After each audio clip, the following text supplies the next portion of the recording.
اللہ تعالیٰ نے قرآن حکیم میں ارشاد فرمایا کہ افحسبتم انما خلقناکم عبثا وانکم الینا لا ترجعون، فرمایا کیا تم یہ گمان کرتے ہو کہ ہم نے تمہیں بیکار پیدا کیا ہے، اور کیا تم یہ سمجھتے ہو کہ تمہیں پلٹ کر ہماری طرف نہیں آنا؟ اللہ تبارک و تعالیٰ نے جو چیز بھی پیدا کی، جہاں بھی پیدا کی، بڑی حکمتوں کے تقاضوں کے تحت پیدا کی۔ میں کسی شخص سے بیزار نہیں ہو سکتا، کیونکہ ایک ذرہ بھی تو بیکار نہیں ہو سکتا۔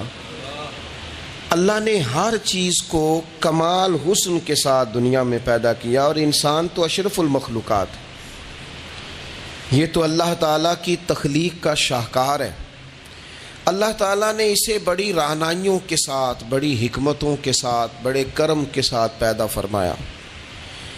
اس کو اللہ تعالیٰ نے سمجھنے کی، بات کرنے کی، اپنا ما فی الضمیر کہہ دینے کی صلاحیت عطا فرمائی۔ مالک نے اسے عقل، شعور دیا، اور جو بڑی طاقتور مخلوق نظر آتی ہیں ان کو اللہ تعالیٰ نے انسان کے قبضے میں دے دیا۔ کتنا بڑا ہاتھی ہوتا ہے لیکن ایک چھوٹا سا بچہ اسے لیے پھرتا ہے۔ کتنا بڑا اونٹ ہے، کتنی طاقت رکھتا ہے، لیکن ایک چھوٹا سا بچہ اس کے ناک میں نکیل ڈالتا ہے اور اسے لے کے گھومتا ہے۔ اللہ تبارک و تعالیٰ نے اسے اشرف المخلوقات بنایا ہے۔ اتنے بڑے جہاز ایک انسان کے قبضے میں دے دیے ہیں۔ وہ جب چاہتا ہے جہاز اڑتا ہے، جب چاہتا ہے اسے زمین پہ اتار لیتا ہے۔ اللہ کی دی ہوئی طاقت سے ملکوں کو سر کرنا، بڑی بڑی ٹیکنالوجی کو ایجاد کرنا خدا نے اپنی توفیق سے اسے عطا کیا۔ اور پھر اگر وہ مسلمان ہے،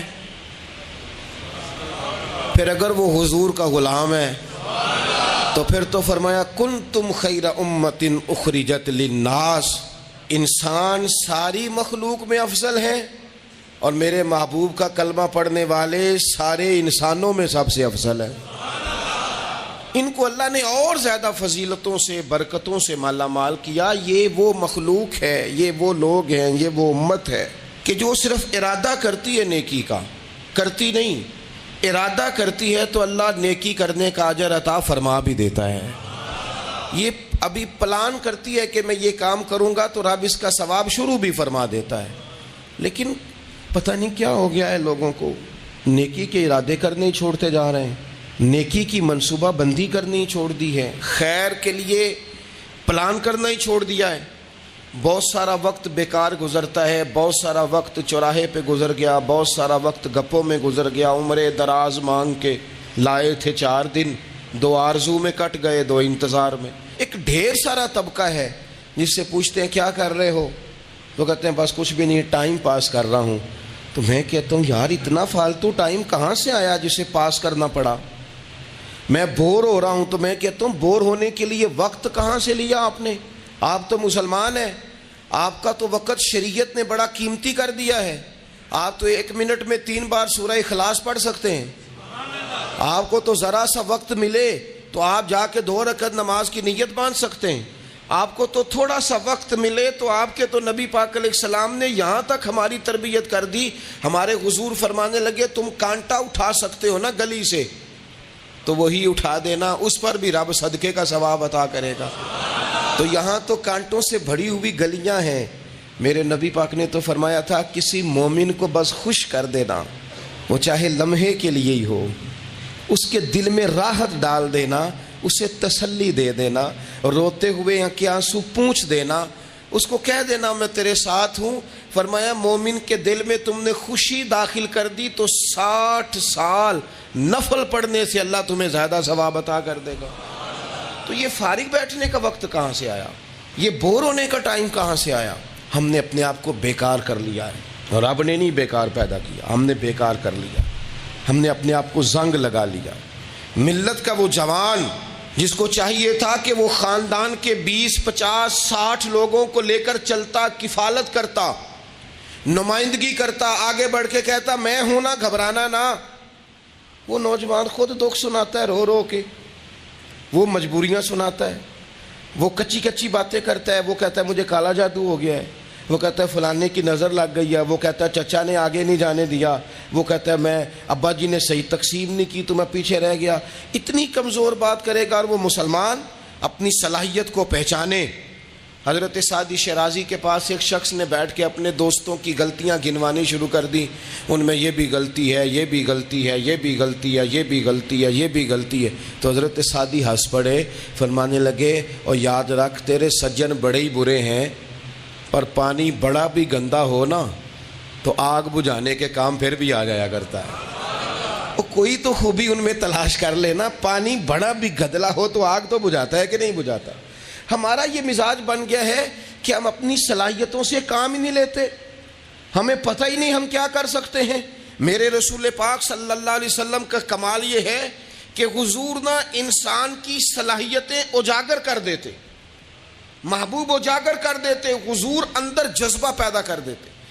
اس طرح کا وہ اقبال کہتے ہیں کہ تمہارا وقت کا امام وہ نہیں ہوتا جو تمہیں کہے حالات بڑے خراب ہیں، اس قوم کا کچھ بھی نہیں ہو سکتا، اس ملک کا کچھ بھی نہیں ہو سکتا، فلانا ادارہ بھی خراب ہو گیا، فلانا بندہ بھی کرپٹ ہو گیا، فلانا بھی دنیا دار ہو گیا، پیر بھی خراب ہو گئے، مولوی بھی خراب ہو گئے، سیاستدان بھی خراب ہو گئے، اور بیوروکریٹس بھی خراب ہو گئے، اور تاجر بھی خراب ہو گئے، اور فلانی برادری یہ ظلم کرتی، فلانا قبیلہ یہ ظلم کرتا ہے، فلانے شہر کے لوگ. اسی چکر میں صرف مایوسیاں پھیلانی ہیں، کبھی خیر کی بات ہی نہیں کرنی.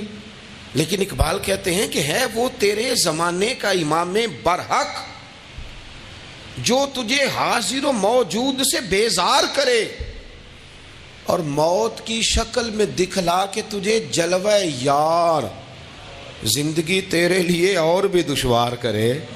وہ تیرے اندر رمق پیدا کرے. آج جو حاجی غار سور پہ جاتے ہیں تو یہ لوگ پانی کی بوتل ان کی بغل میں ہوتی ہے، رستے میں 3-4 جگہ بنی ہوئی ہیں، پانی پئیں، چائے پئیں، جوس پئیں، بندوبست ہے.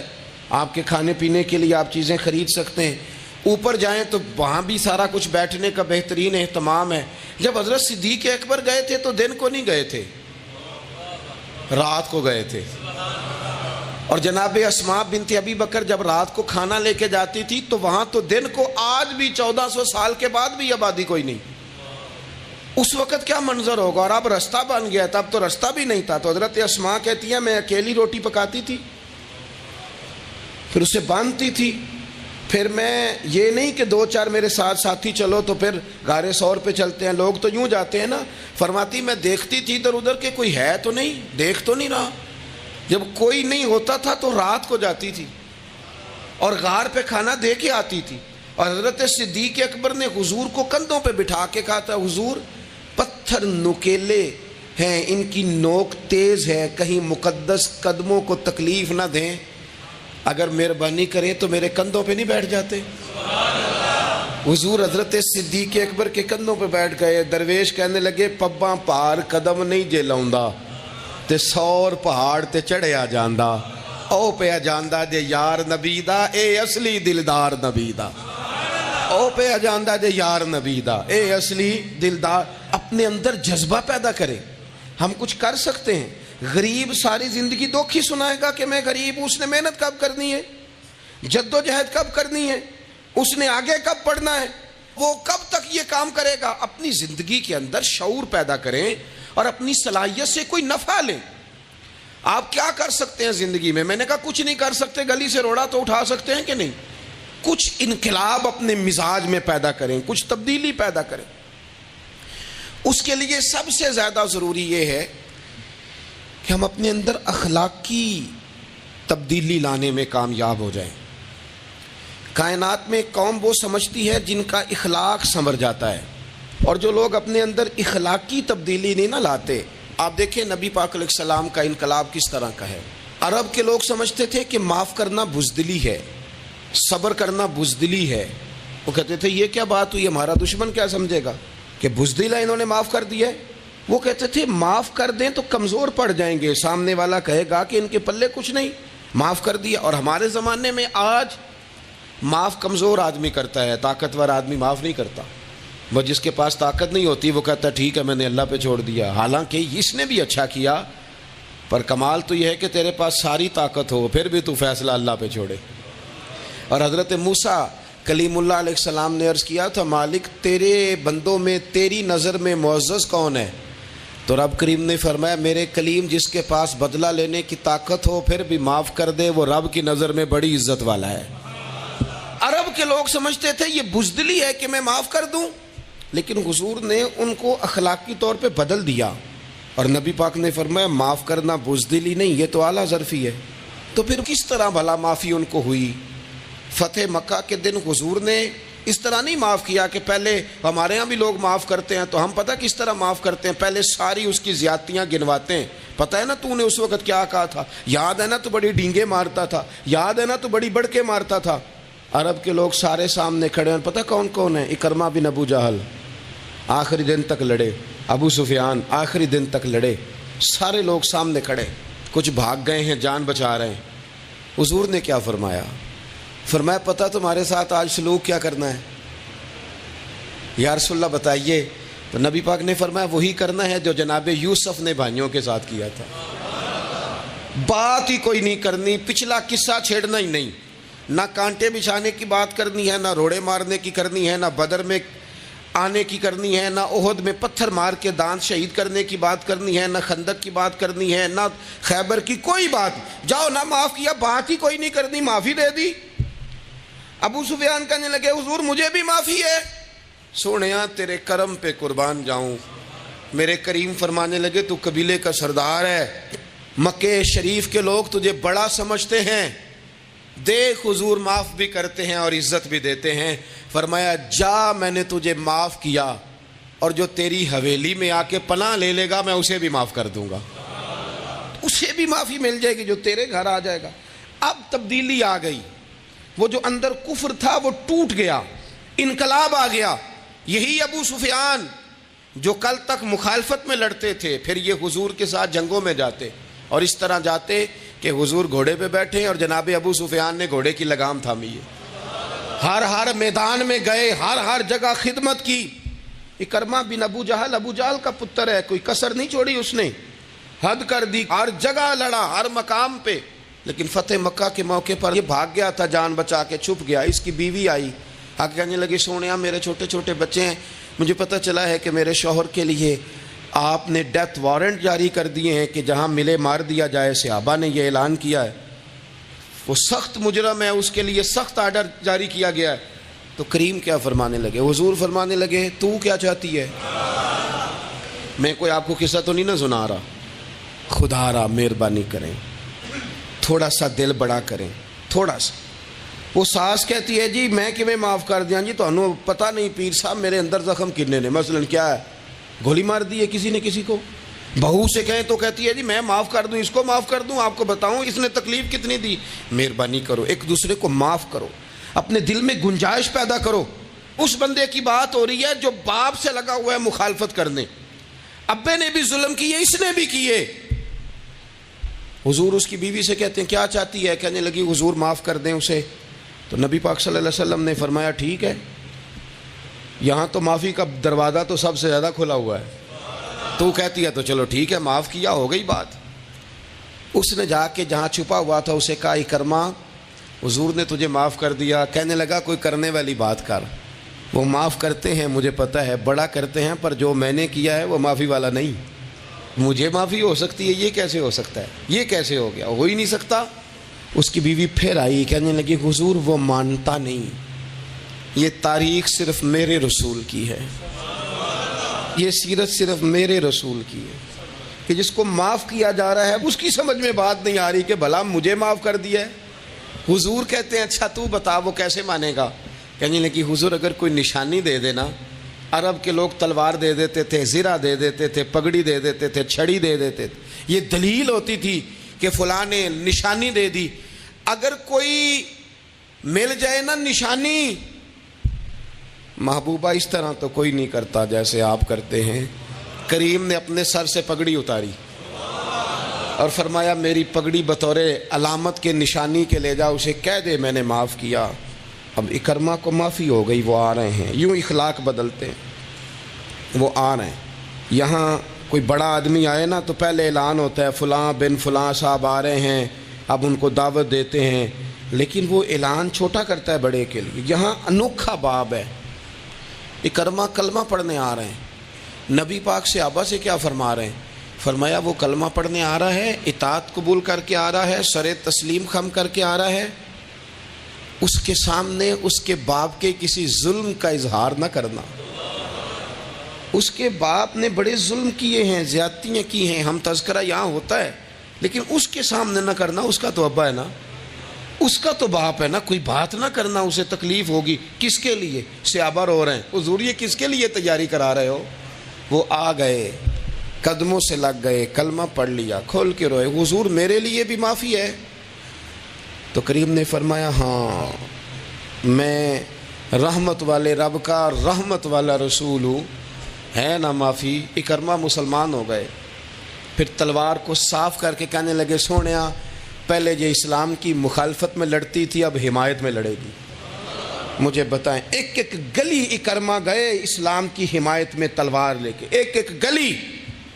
اور آپ پچھلے جہاد میں بھی گئے تھے، اس جہاد میں نہ جائیں تو کہنے لگے کفارہ نہیں ادا کرنا، پچھلے داغ نہیں صاف کرنے. میں جاؤں گا، گلی گلی جاؤں گا، نگر نگر جاؤں گا، جھنڈا لے کے جاؤں گا. میں بتاؤں گا کہ جب کوئی مدینے والے کے پاس آئے تو رب دل بدل دیا کرتا ہے.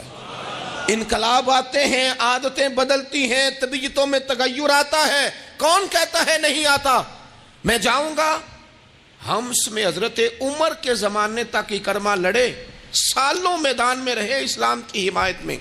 اور پھر حمص کے میدان میں حضرت عمر کے دور میں لڑتے ہوئے شہادت کی موت اللہ نے انہیں عطا فرمائی. یہ آپ دیکھیں حضرت خالد بن ولید کون ہے؟ کہنے لگے حضور میں تو بڑی شدت سے اسلام کے خلاف لڑتا تھا، میری غلطیاں بھی معاف ہو جائیں گی. تو حضور فرمانے لگے اسلام پچھلے سارے معاف کرا دیا کرتا ہے، نئی زندگی کا آغاز ہو جاتا ہے. نئی زندگی کا آغاز ہوتا ہے. حضور نے فرمایا جو رمضان میں عبادت کر لے نا، ایمان کے ساتھ رمضان میں عبادت کر لے، اللہ اس کے پچھلے سارے معاف فرما دیتا ہے.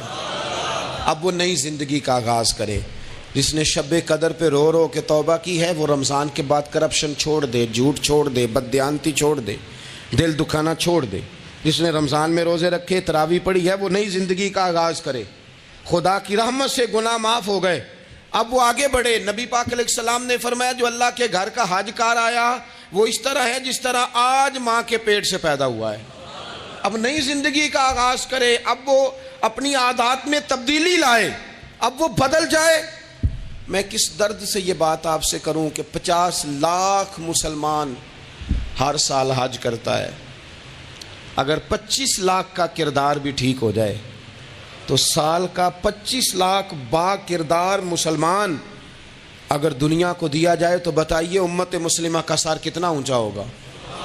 لیکن ہمارا حال وہی ہے کہ آج بھی کیتی جاندے ہو تے لہو بھی پیتی جاندے ہو، کھو کے مال یتیماں دا تے بھیج مسیتی جاندے ہو، پھٹ دلاں دے سیندے نہیں تے ٹوپیاں سیتی جاندے ہو، نفس تے چھری پھیر دے نہیں دمبے کیتی جاندے ہو، فرض پلائی بیٹھے ہو، نفلاں نیتی جاندے ہو، او دسو تے سی بلے شانو ایک ہی کیتی جاندے ہو. بات وہی ہے کہ کعبے گئے، مدینے گئے، کربلا گئے، جیسے گئے تھے گھوم پھر کے ویسے ہی آ گئے. کچھ تبدیلیاں اپنے مزاج میں لائیں، اپنی عادات میں لائیں.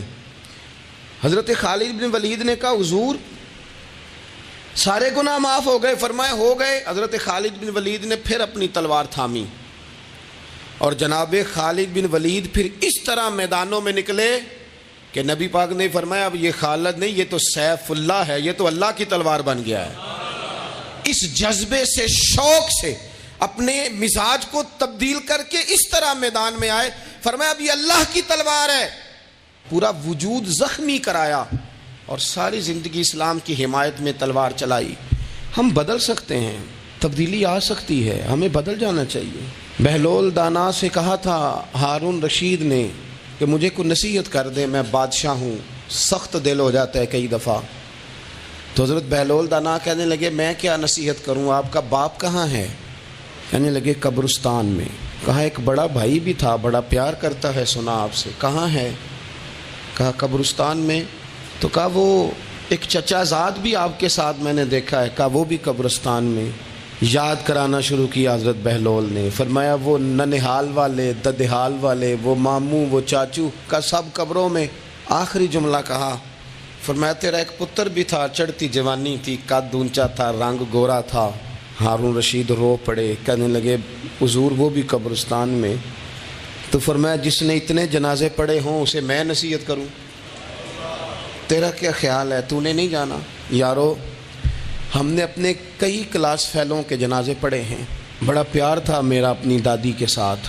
تو 97 میں وہ انتقال کر گئیں.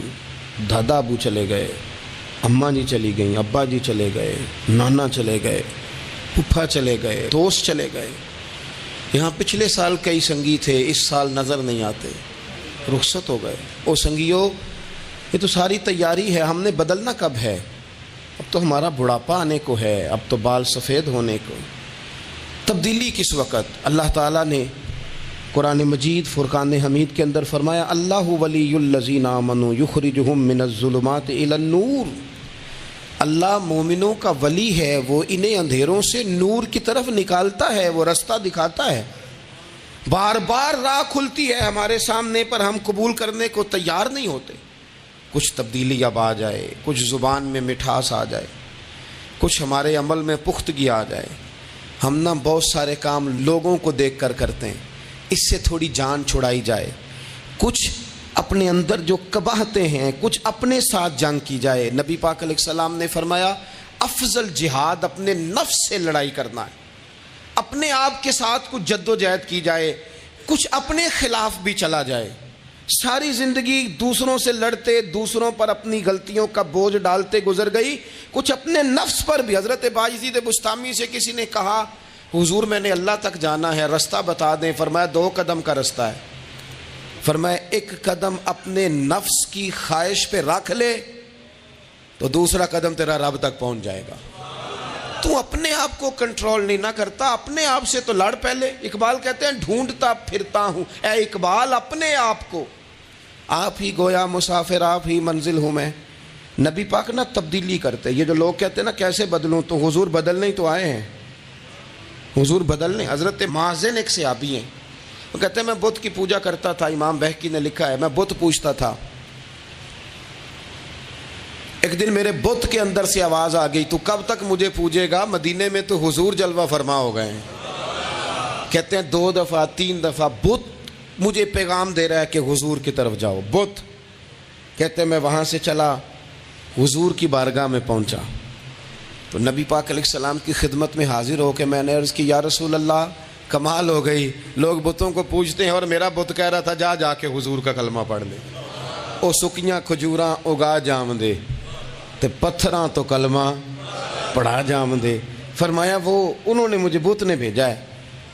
حضرت مازن کہتے ہیں حضور کی بارگاہ میں آیا، نبی پاک نے کلمہ پڑھایا تو میں نے عرض کی حضور میرے اندر کچھ قباہتیں بھی ہیں، کسی کی چیز دیکھ کے میرا جی للچا جاتا ہے، میں چوری کر لیتا ہوں، بدکاری کا بھی مزاج ہے، شراب نوشی بھی ہو جاتی ہے. کہتے ہیں حضور نے میرے سینے پہ ہاتھ رکھا، میرے لیے دعا کر دی. آپ فرماتے ہیں گردن اونچی تھی کبھی نیچی نہیں ہوئی تھی، پر وہ کلمے کی کیا برکت آئی کہ ایسا سر جھکا کہ وہ جھکا ہی رہا. ایسی تبدیلی آئی کہ آ گئی، نفرت ہو گئی. کہتے ہیں حرام مال آتا ہے تو میری طبیعت پہ بوجھ بن جاتا ہے. میں اکثر دوستوں سے کہتا ہوں کہ ہمارے ہاں لوگوں کا عجیب مزاج ہے، وہ اپنا مائنڈ سیٹ کر لینا، کبھی ذہن بنا لینا یہ چیز حرام ہے تو وہ کبھی بھی حلق سے نیچے ہی نہ جائے.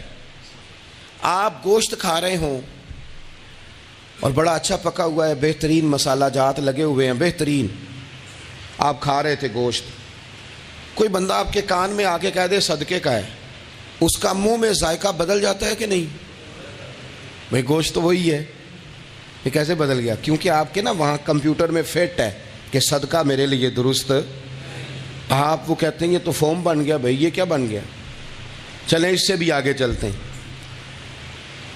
آپ کھا رہے تھے گوشت اور بڑا لطف آ رہا تھا تو کسی نے کہہ دیا کہ یہ تو جانور ٹھیک ہی نہیں تھا، بیمار تھا یا حرام تھا، ذبح ہی نہیں کیا تھا، صحیح طور پر ایسے ہی اس کو پکا دیا، مر گیا تھا. تو اب تو یہ حال ہوتا ہے کہ الٹیاں شروع ہو جاتی ہیں. کیوں؟ اس لیے کہ نفیس طبیعت پر نہ صدقے کا گوشت فٹ ہوتا ہے نہ حرام فٹ ہوتا ہے، کیونکہ طبیعت نفیس ہے نا. بس اس بات کو سمجھ لیں، جس طرح حرام بکرا طبیعت پہ فٹ نہیں نہ ہوتا، اس طرح کروڑ حرام بھی طبیعت پہ فٹ نہیں ہونا چاہیے. 2 کروڑ بھی حرام آ جائے تو فٹ. جس دن 2 کروڑ پر بھی الٹی آنے لگ گئی نا، جس دن حرام جگہ پر قبضہ کرتے بھی کہہ آنے لگ گئی، ذائقہ بدلنے لگ گیا، کمپیوٹر میں فٹ ہو گیا کہ یہ میرے لیے ٹھیک نہیں. لیکن میں اکثر کہتا ہوں لوگوں سے، میں کہتا ہوں ہمارے ہاں بندہ دیکھ کے فتویٰ ہوتا ہے. یہاں کوئی غریب عیسائی ہو نا، ماڑا بیچارہ گلی میں جھاڑو دے کے روٹی کماتا ہے، تو لوگ مسئلہ پوچھتے ہیں، کہتے ہیں مولوی صاحب سائنہ روٹی کھانی جائز ہے؟ تو میں پھر ان لوگوں سے آگے سے پوچھ لیتا ہوں، میں کہتا ہوں یہ بتاؤ امریکہ کا صدر بھی عیسائی ہے، اس کے ساتھ جائز ہے؟ اتنے وزیر مشیر وزرائے اعظم ملکوں کے جا کے کھاتے ہیں، کبھی آپ نے مسئلہ پوچھتے دیکھیں؟ وہاں تو جو مولوی مشیر بنے ہوئے وہ بھی بیٹھے ہوتے ہیں بیچ میں، وہ بھی بیٹھے ہوتے ہیں، اب بھی ان سے پوچھو. لیکن ہمارا مزاج یہ بن گیا ہے کہ غریب کے حق میں مسئلہ اور ہے اور امیر کا معاملہ ہے تو معاملہ اور ہے. اس سے نکلیں، یعنی اگر 5 روپے کسی کے گر جائیں تو وہ واپس کرنے بھی ضروری ہیں، اور 5 کروڑ گر جائیں تو وہ بھی. وہ ہمارے ایک دوست کہا کرتے ہیں کہ ایک صاحب تھے، ان کو نا بڑے قیمتی جوتے کا ایک پیر مل گیا کہیں سے گرا ہوا. انہوں نے وہ قیمتی پاؤں جوتے کا گرا ہوا اٹھایا اور وہ بندہ تلاش کرنے لگے کس کا گرا ہے. دیر تک وہ ڈھونڈتے رہے ایک پاؤں کس کا ہے، تھوڑی دیر کے بعد انہیں دوسرا پاؤں بھی مل گیا. پھر انہوں نے بندہ ڈھونڈنا بند کر دیا. انہوں نے کہا اب دونوں ہو گئے ہیں، اب یہ کام آئے گا، لہذا انہوں نے بند کر دیا. میرے عزیز، یہ تو کوئی طریقہ نہیں ہے نا کہ آپ چیز اگر تھوڑی سی ہے تو اس پر فتویٰ اور ہے، اور اگر زیادہ ہے تو مزاجوں میں جب ہم یہ لے آئیں گے اپنی طبیعت میں، اور کب تک ہم نے اسی طرح رہنا ہے؟ کب ہم نے اپنے وجود سے کام لینا ہے؟ بیکار وقت کب تک گزرنا ہے؟ کتنے رمضان آئے گزر گئے، کتنے عمرے آئے گزر گئے، کتنی ہم نے دیکھا کہ بس بیمار ہو گئے ہیں، ٹھیک ہو جائیں گے تو پھر اس کے بعد ہم نے کوئی نماز نہیں چھوڑنی، لیکن ٹھیک ہوئے تو بھول گئے، نئی سے نئی بات شروع ہو گئی. ہم نے کتنی دفعہ کہا کہ آج کے بعد تبدیلی، لیکن کیوں نہیں تبدیل ہوتے؟ حضرت فضالہ بن عمیر ایک صحابی ہیں، کہتے ہیں میں عورتوں کا معاذ اللہ بڑا رسیہ تھا. ابو جہل نے جب اعلان کیا نا جو حضور کو شہید کرے گا تو اسے 100 سرخ اونٹ دیے جائیں گے، تو کہتے ہیں میں خنجر بغل میں دبا کے نا تو طواف کعبہ کرنے چلا گیا. طواف کعبہ کہتے ہیں وہاں جب میں پہنچا تو میں نے دیکھا حضور بھی طواف کر رہے ہیں، تو نبی کریم نے مجھے دیکھتے ہی حضور میرے قریب آئے اور مجھے نہیں بتانا پڑا. حضور فرمانے لگے تیرا نام فضالہ ہے؟ میں نے کہا ہاں. تو محبوب فرمانے لگے کیا باتیں کر رہے ہو اپنے آپ سے؟ کہتے میں دل میں سوچ رہا تھا کہ طواف کرتے میرے قریب سے گزریں گے تو خنجر مار دوں گا. کیا باتیں کر رہے تھے؟ فضالہ کہتے ہیں میں تو جب آیا تھا تو ایک بی بی سے مل کے آیا تھا، میں نے کہا تھا کہ میں آج بڑی رقم لے کے آؤں گا اور معاذ اللہ تیرے پاس رات گزاروں گا. کہتے ہیں میں تو اس سے بات کر کے آیا تھا. تو میں اب حضور سید عالم صلی اللہ علیہ وسلم نے پوچھا تو فضالہ ہے؟ میں نے کہا ہاں. کیا باتیں کر رہے تھے اپنے آپ سے؟ میں نے جھوٹ بولا. میں نے کہا جی وہ تو میں تو ذکر کر رہا تھا اپنے دل میں. کہتے ہیں حضور مسکرائے اور مسکرا کے فرمانے لگے چل چھوڑ، جس کام آیا تھا وہ کرتا کیوں نہیں؟ میں جو تیرے سامنے کھڑا ہوں تو کرنا. خیال آیا مسلمان نیک و بد پہچان جاتے ہیں اور آقا آدمی کے دل کی باتیں جان جاتے ہیں. کرنا وہ کام. تو فضالہ کہتے ہیں کہ میں کانپ گیا، میرے ہاتھ سے وہ خنجر گر گیا. حضور نے میرے سینے پہ ہاتھ پھیرا، اس طرح پھیرا کہ زندگی میں اتنا سکون کبھی نہیں ملا، اتنی ٹھنڈک کبھی نہیں ملی، اتنا قرار کبھی نہیں آیا، اس قدر زیادہ آزمائش کبھی نہیں آئی. میں قرار محسوس کرنے لگا. کہتے ہیں حضور فرمانے لگے کیا وہ وقت نہیں آیا کہ تو کلمہ پڑھ جائے؟ کہتے ہیں میں نے فوراً کہا حضور آ گیا ہے وقت، پڑھائیں مجھے کلمہ. کہتے ہیں نبی پاک نے کلمہ پڑھا دیا، میں مسلمان ہوا. میں واپس لوٹا تو وہی عورت بن سنور کر تیار ہو کر گلی میں کھڑی تھی. عادتیں بدل جاتی ہیں.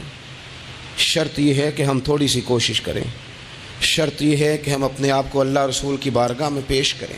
اور میرے دوستوں، میرے بزرگوں، ہمیں سب سے زیادہ تکلیف میں ہماری اپنی عادات نے ڈالا ہے، ہماری اپنی خواہشات نفس نے ہمیں زیادہ آزمائشوں میں ڈالا ہے. کہتے ہیں وہ عورت بن سنور کے کھڑی تھی. جب میں واپس لوٹا تو پہلے میں اس کے پیچھے بھاگتا تھا، اب میں اس کے قریب سے گزر گیا تو اس نے آواز دی، تو فضالہ نہیں؟ کہتے ہیں میں چپ کر گیا۔ وہ پھر پیچھے دوڑی، میرا گریبان پکڑ کے کندھا پکڑ کے ہلایا، تو فضالہ نہیں؟ کہتے ہیں میری جھکی ہوئی گردن، میں سر نہیں اٹھاتا۔ مجھے کہنے لگی تو وہ نہیں ہے جو فضالہ ہے؟ میں نے کہا ہوں میں فضالہ، پر وہ والا نہیں جو تجھے ملا کرتا تھا۔ کہا تو اب کون ہے؟ کہنے لگے میرا ٹائٹل بدل گیا ہے، میرا تعارف بدل گیا ہے، اب میں رسول کائنات کا غلام ہو گیا ہوں۔ اب لوگ مجھے مسلمان کہتے ہیں، اب میری نگاہوں میں جچتا نہیں کوئی، جیسے میرے محبوب ہیں ایسا نہیں کوئی۔ کہتے ہیں بدل گئی عادت، میں وہی ہوں پر میرا لہجہ، میرا مزاج ہی بدل گیا۔ حضرت جریر ابن عبداللہ کہتے ہیں میں کاروبار کرتا تھا اور مجھے بڑا سلیقہ آتا تھا کاروبار، میں سستی ترین چیز خریدنے کا ملکہ رکھتا تھا، لیکن فرماتے ہیں کہ جب میں حضور کا کلمہ پڑھنے گیا تو نبی پاک نے مجھے فرمایا میرا دین کسی کا بھلا کرنے کا نام ہے، الدین النصیحہ، خیر خی کرنا۔ فرماتے ہیں پھر میں نے نصیحت کو پلے باندھا، ایک آدمی سے گھوڑا خریدا 300 دینار کا، گھوڑے کو پکڑ کے میں نے جب تھوڑا آگے چلایا تو وہ تو بڑا نرم مزاج تھا، پنجابی چاکھی دا ساؤ ہے بڑا، اور میں نے کہا یہ تو گھر میں بھی رکھا جا سکتا ہے، یہ تو 400 کا ہے۔ پھر میں نے اس پر سواری کی تو وہ سواری کے لیے ہی بڑا اچھا تھا، میں نے کہا یار تیرا جانور 600 کا ہے۔ کرتے کرتے جب میں نے اسے 1000 دینار تھمایا، 400 میں سودا ہو گیا تھا، اس نے دے دیا تھا گھوڑا یا اونٹ۔ کہتے ہیں وہ شخص میری طرف دیکھ کے حیران ہو کے کہنے لگا جریر تو پہلے بھی آتا ہے، یہ تجھے کیا ہوا؟ تو حضرت جریر کہتے ہیں میں نے اسے کہا پہلے جریر آتا تھا، اب وہ والا جریر ہے جس نے مدینے والے کا کلمہ پڑھا ہے۔ کنتم خیر امتن کا ٹائٹل ہے میرے پاس۔ کیا اسلام صرف نعرے لگانے کا نام ہے؟ کیا اسلام صرف دوسروں کو یہ کہنے کا نام ہے کہ تو نے مجھے کس طرح کہہ دیا کہ میں عاشق رسول نہیں؟ تو زیادہ ہے، تیرے پر زیادہ دین ہے، صرف ڈٹ جانا اور زیادہ باتیں کرنے کا نام دین ہے؟ اپنے اندر ایک ایک کر کے غلطیوں کو چھوڑیں۔ آج کچھ عہد کریں کہ ہم نے فلاں فلاں گناہ سے جان چھڑانی، اپنے اندر کچھ تبدیلیاں لائیں، اور کسی کو بتانے کی ضرورت نہیں، ہمارا اور ہمارے رب کا معاملہ ہے۔ اکیلے میں بیٹھ کے اللہ کے حضور عہد کریں، اکیلے میں بیٹھ کے۔ آج میں نے آپ سے خدمت میں ایک اپیل کرنی ہے، وہ یہ ہے کہ ہم نے نہ آج عہد کرنا ہے کہ ہم نے جھوٹ نہیں بولنا۔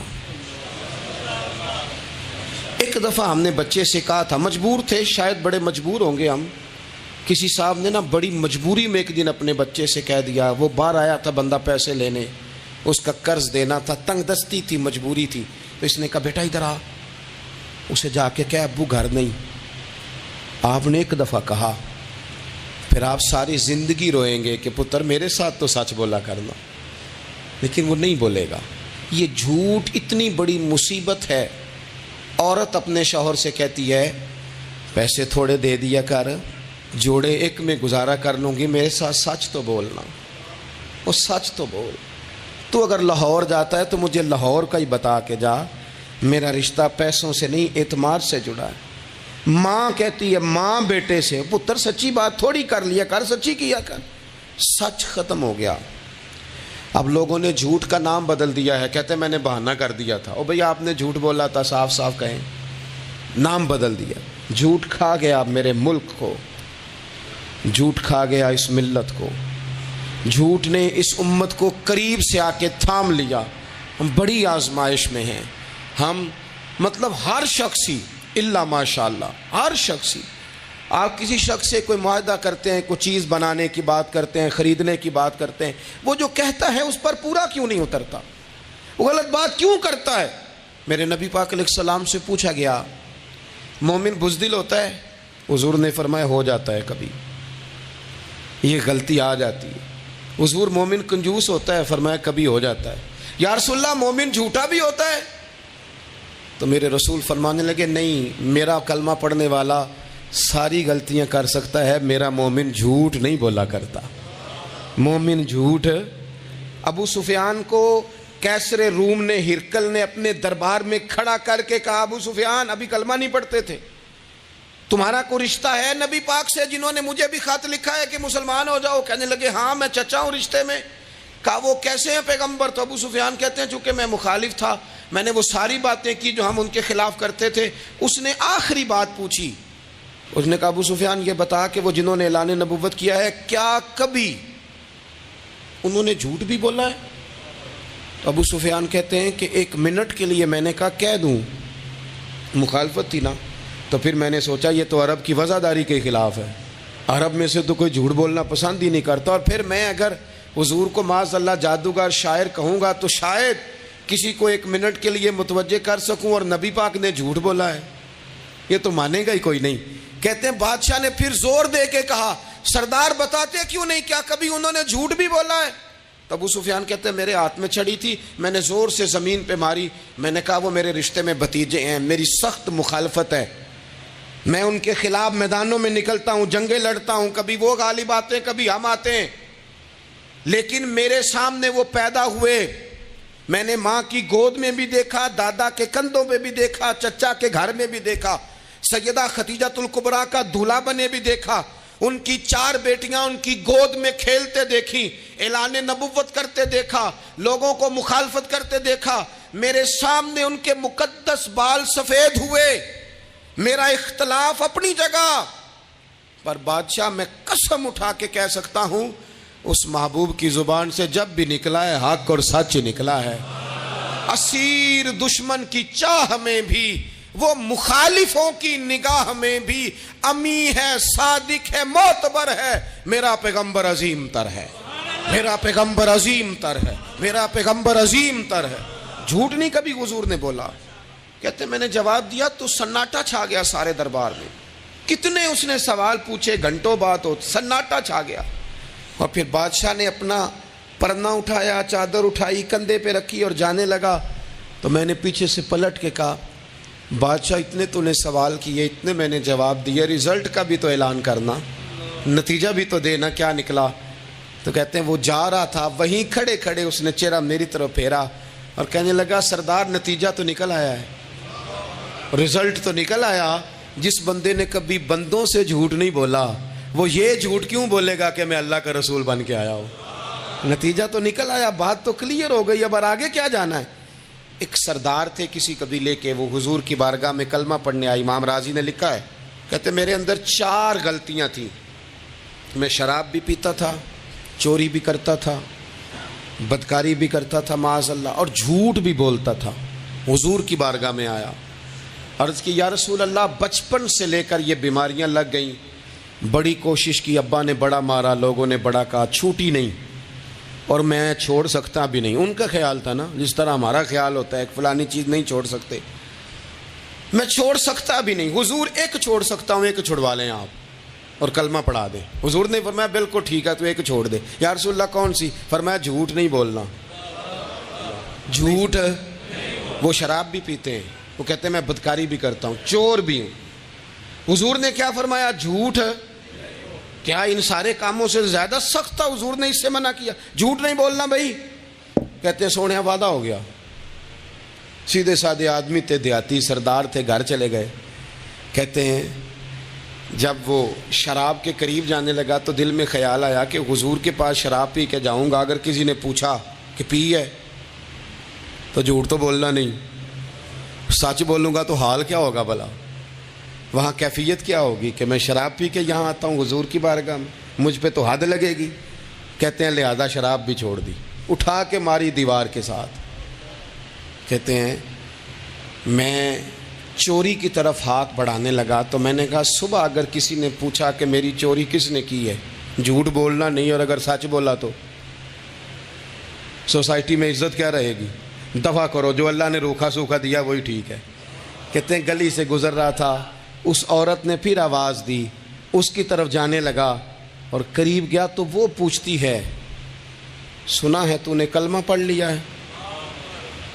کہتے ہیں تڑپ گیا, درد سے آنسو چھلکے کہ اگر میں اس سے جھوٹ بولوں تو حضور نے منع کیا ہے, اور سچ بولوں تو یہ کیا سوچے گی؟ کلمہ پڑھ کے مسلمان ہو کے حضور کا غلام ہو کے یہ انداز ہے. کہتے ہیں وہاں سے بھی آ گیا, آ کے نا پیچھے ہو کے بیٹھ گیا, پیچھے حضور تقریر کر رہے تھے, پیچھے ہو کے بیٹھ گیا. غور سے حضور کا چہرہ دیکھ رہا ہوں, غور سے دیکھتا جا رہا ہوں. دنیا کہیں اور دیکھ رہی ہے اور میں حضور کا چہرہ دیکھ رہا ہوں. سر سے لے کر پاؤں تک تنویر ہی تنویر ہے، جیسے منہ سے بولتی قرآن کی تفسیر ہے۔ سوچتی تو ہوگی دنیا مصطفیٰ کو دیکھ کر، بھلا وہ مصور کیسا ہوگا جس کی یہ تصویر ہے۔ کہتے میں غور سے چہرہ دیکھ رہا ہوں، حضور کی خدمت میں گیا سلام لینے تو محبوب نے مسکرا کے دیکھا تو میں نے کہا سونیا قربان جاؤں، میرا ایک جھوٹ چھڑوایا ہے، میری ہر شے چھوٹ گئی ہے، ختم ہو گیا سارا کچھ ہی۔ یہ مہربانی ہو جائے گی انشاءاللہ۔ اپنے آپ سے بات کریں، کوشش کریں کہ ہم نے زندگی میں جھوٹ نہیں بولنا، آپ سچ بولیں۔ میری ملک کے لیڈر اگر قوم کو صرف سچ بتائیں، ہمارے پاس کیا ہے، ہم کتنا سروائیو کر سکتے ہیں، کہاں تک جا سکتے ہیں، آپ یقین کریں قوم کا اعتماد قائم رہے۔ اگر ہم اپنے بچوں سے سچ بولیں، اپنے دوستوں سے سچ بولیں، اپنے محبت کرنے والوں سے سچ بولیں، ہمارا اعتماد نہیں خراب ہوگا، اعتماد قائم رہے گا۔ وہ ایک شخص نے آ کے کہا تھا نا، یا رسول اللہ میں 2 نمازیں پڑھوں گا، اگر آپ کہتے ہیں تو کلمہ پڑھتا ہوں، 5 نہیں پڑھ سکتا۔ فرمایا تو آ جا 2 ہی پڑھنا، لیکن یہ چھٹی صرف حضور دے سکتے ہیں، اور نہیں کو دے سکتا۔ حضور نے فرمایا 2 ہی پڑھنا۔ صحابہ کہتے ہیں 2 نمازوں کی شرط پہ کلمہ پڑھا۔ پھر شارحین فرماتے ہیں وہ وقت بھی آیا کہ وہ تہجد بھی پڑھا کرتے تھے۔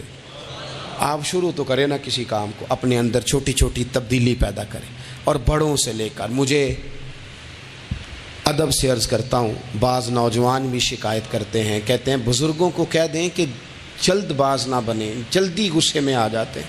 میں بزرگوں سے بھی عرض کروں گا کہ تھوڑی نرمی، تھوڑی شفقت، مطلب زیادہ ڈانٹ ڈپٹ کرنے سے بھی تو چیزیں خراب ہی ہوتی ہیں نا، تھوڑا سا ظرف بڑھ۔ نوجوانوں سے کہوں گا کہ آپ جوان ہیں تو حوصلہ بھی تو جوان ہے نا، تو زندگی میں حوصلہ، تحمل، بردباری لائیں، اپنی عادات کو تھوڑا تھوڑا کر کے تبدیل کریں۔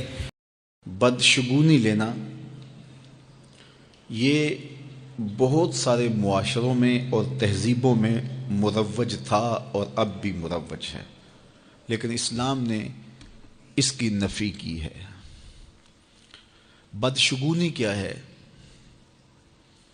کسی دن کو، کسی جگہ کو، کسی شخص کو منحوس خیال کرنا۔ بعض لوگ جانوروں کے بولنے سے بدشگونی لیتے ہیں کہ الو بول پڑا ہے تو یہ کام ہم نے نہیں کرنا، بلی نے راستہ کاٹ دیا ہے تو یہ کام ہم نے نہیں کرنا۔ اسی طرح بعض اشخاص کو منحوس خیال کیا جاتا ہے کہ بعض لوگ منحوس ہیں۔ عموماً بعض خاندانوں کے اندر کسی عورت کو منحوس خیال کر لیا جاتا ہے اور پورے خاندان کے لوگ اس کے بارے میں یہ رائے قائم کر لیتے ہیں کہ یہ منحوسہ ہے، اور یہ اگر صبح صبح اس سے ملاقات ہو گئی تو پھر سارا دن خراب گزرے گا۔ تو یہ ایک تصور ہے بدشگونی کا جو ہماری معاشرت کے اندر پایا جاتا ہے۔ جاہلیت کے زمانے میں یہ ساری چیزیں موجود تھیں۔ آقا کریم علیہ السلام تشریف لائے تو آقا کریم علیہ السلام نے ان ساری چیزوں کی نفی کی اور اللہ پر توکل کرنا، اللہ پر بھروسہ کرنا سکھایا۔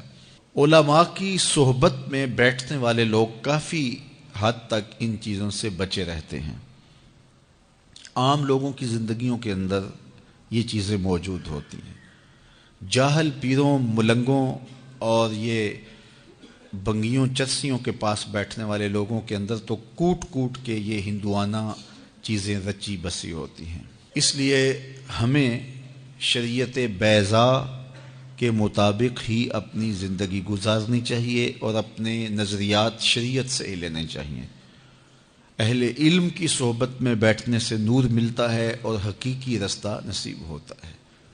تو کسی کو منحوس قرار دے دینا یہ ہماری اپنی اختراع ہوتی ہے، ہمارا اپنا وسوسہ باطن ہوتا ہے۔ حضور نے ارشاد فرمایا ایک تو متعدی مرض نہیں ہے کہ اگر میں اس کے پاس بیٹھا تو یہ مرض مجھے اس سے لگ جائے گی۔ دوسری بات ارشاد فرمائی ولا حامتا، الو کا بولنا کوئی معنی نہیں رکھتا، اس کی آواز کوئی معنی نہیں رکھتی۔ تیسری بات فرمائی اور نہ ہی ستاروں کی کوئی تاثیر ہے کہ فلاں ستارے کا یہ اثر ہے۔ اقبال کہتا ہے یہ ستارے میری قسمت پر کیسے اثر انداز ہوں گے جو خود افلاک میں زار و زبوں گھوم رہے ہیں۔ وہ بعض کہتے ہیں ہاتھ کی لکیریں کام کرتی ہیں، جی یہ تیری ہاتھ میں فلاں چیز کی لکیر ہی نہیں ہے، فلاں کی لکیر ہی، وہ بیٹھے ہوتے ہیں نا فٹ پاتھ کے اوپر، پروفیسر بابا جو قسمت کا حال بتاتے ہیں اور 10 روپے لیتے ہیں، تو وہ بتا رہے ہوتے ہیں تیری قسمت میں یہ ہے، تیری قسمت میں یہ ہے، تیری قسمت میں یہ ہے۔ وہ کسی نے کہا قسمت تو ان کی بھی ہوتی ہے جن کے ہاتھ بھی نہیں ہوتے، تو یہ لکیروں میں قسمت کو تلاش نہیں کیا جا سکتا۔ جب بچہ شکم مادر میں 120 دن کا ہوتا ہے، صحیح حدیث میں آتا ہے، فرشتہ اس کی عمر بھی لکھ جاتا ہے، اس کا رزق بھی لکھ جاتا ہے، اس کا شقی و سعید بھی ہونا لکھ جاتا ہے۔ لکھ دیا گیا، قلم اٹھا لیے گئے اور صحیفے خشک ہو گئے، اب کوئی نہیں لکھا جائے گا۔ تو جو شکم مادر میں لکھا گیا۔ اور چوتھی بات اللہ کے محبوب نے فرمایا کہ سفر کچھ نہیں ہے، یعنی کچھ لوگ کہتے ہیں یہ جو سفر کا مہینہ ہے یہ بہت ہی سخت مہینہ ہوتا ہے اور ان دنوں کے اندر سفر نہیں کرنا چاہیے، ان دنوں کے اندر شادی نہیں کرنی چاہیے، ان دنوں کے اندر اگر شادی کی جائے تو وہ شادی کامیاب نہیں ہوتی، اس لیے کہ یہ مہینہ منحوس ہے۔ میں آپ کو بتاتا ہوں کہ اس سفر کے مہینے میں سیدنا علی کی شادی حضرت سیدہ فاطمہ سے ہوئی ہے۔ بتاؤ اس سے کامیاب کوئی شادی ہو سکتی ہے؟ کوئی کہتے ہیں جی اس مہینے میں اگر شادی ہو تو اولاد نہیں ہوتی، حضرت علی اور سیدہ فاطمہ کی شادی ہوئی ہے، حسن اور حسین پیدا ہوئے ہیں، ایسے کوئی بیٹے تو لاؤ زمانے میں۔ حضرت زینب رضی اللہ تعالی عنہا اور حضور کی شادی ماہ صفر المظفر میں ہوئی ہے، اس لیے ہمارے علماء اس کو خالی سفر کا مہینہ بولنے کے بجائے صفر الخیر یا صفر المظفر کے نام سے پکارتے ہیں، یعنی کامیابی کا مہینہ، خیر کا مہینہ۔ تو یہ محض لوگوں کی اختراعات ہیں، تو جس طرح باقی مہینوں میں شادی کرنے میں کوئی حرج نہیں۔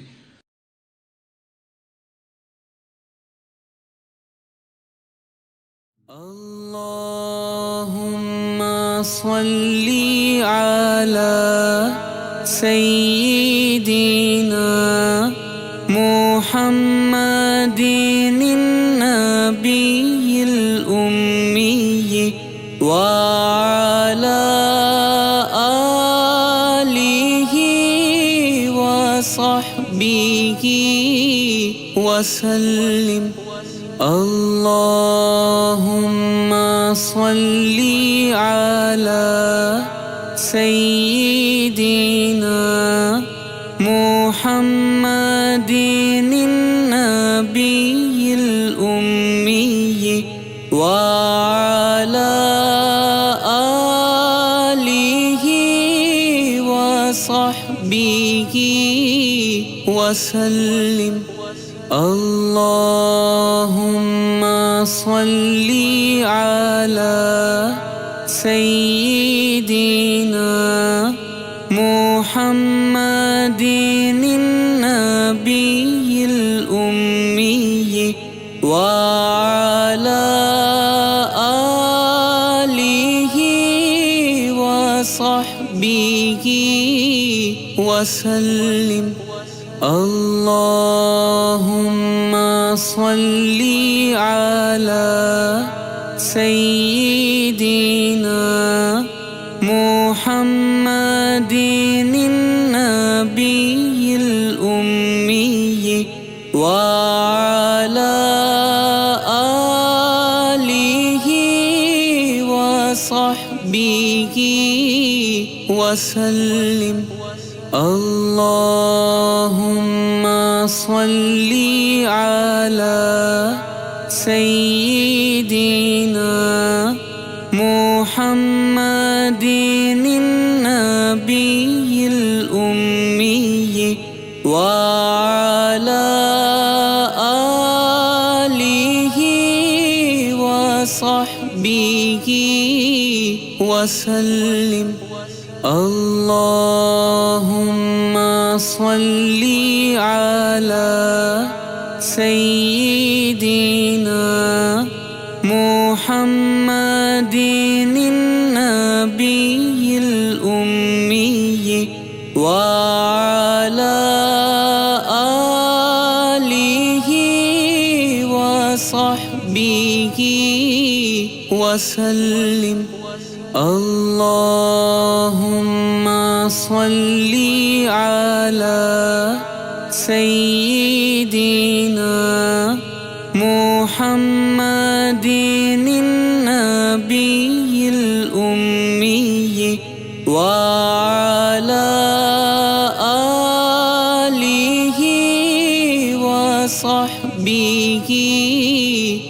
وسلم اللهم صل على سيدنا محمد النبي الأمي وعلى آله وصحبه وسلم اللهم صل على سيدنا محمد النبي الأمي وعلى